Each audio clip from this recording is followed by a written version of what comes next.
Oke, sekarang kita mulai. Shalom kepada saudara-saudari serta ibu guru. Pada hari ini saya akan menjelaskan tentang siklus hidrologi.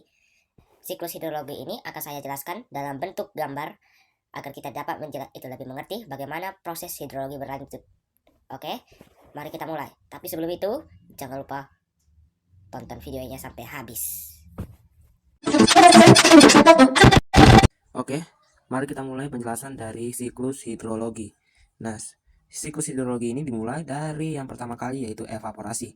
Evaporasi merupakan proses penguapan yang dimana air akan berubah menjadi uap, dan uap itu akan menumpuk di udara. Mengapa bisa menguap? Itu diakibatkan karena sinar matahari yang mengakibatkan suhu yang panas, mengakibatkan air laut ataupun air danau menguap. Setelah mengalami penguapan, dia akan mengalami tapi masih ada tahapan selanjutnya, itu awan menghitam. Memang tidak ada penjelasan di siklus hidrologi ini atau di mana, tapi emang harus awan menghitam dulu. Tidak mungkin ya awan putih langsung akan hujan, tapi tergantung kondisi juga. Nah, setelah itu awan hitam ini akan menurunkan air karena dia sudah mengalami tumpukan air yang begitu banyak, dan itulah disebut sebagai presipitasi. Presipitasi ini bisa terjadi di lautan ataupun di daratan, tergantung arah angin yang dibawanya. Lalu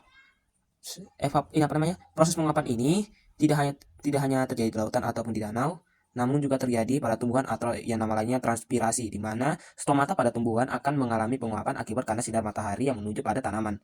Nah, di sini juga ada namanya kondenasi. Nah, kondenasi ini merupakan fenomena ketika awan mengalami proses di mana awan tersebut uapnya akan semakin sedikit, sehingga awan itu tidak akan menurunkan hujan. Itu disebut kondenasi.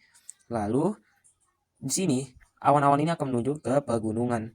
Nah, di pegunungan ini ada namanya sublimasi. Nah, sublimasi ini merupakan proses ketika salju menguap atau berubah menjadi uap tanpa melalui proses pencairan. Dan deposisi merupakan kebalikannya, yang dimana uap berubah menjadi es tanpa melalui proses pencairan. Nah, di sini ada namanya runoff. Runoff itu adalah sebuah kondisi ketika salju pada daerah dingin, ya ini salju, ya maaf ya kalau nggak berwarna. Di sini salju yang berubah menjadi air dan menuju ke sungai ataupun danau. Nah, air dalam danau ini ataupun air di sini akan turun ke bawah, atau bisa kita bilang lagi presipitasi ini ketika jatuh ke daratan maka akan mengalami infiltrasi, atau tanah akan menyerap air yang berasal dari awan. Lalu ada juga proses berikutnya, yaitu perkolasi. Perkolasi ini merupakan proses kelanjutan dari infiltrasi ketika air dari tanah itu menyerap lagi ke bebatuan-bebatuan. Lalu di sini juga air akan diserap oleh tanaman, sehingga tanaman dapat bertumbuh hingga menjadi besar dan berbuah. Dan air yang ada di serapan tanah ini akan dialirkan lagi ke laut. Proses ini akan terus berulang dan berulang jika matahari masih ada dan air juga masih ada. Jika tidak, air mana ada, itu hidrologi. Oke, sekian dari penjelasan saya.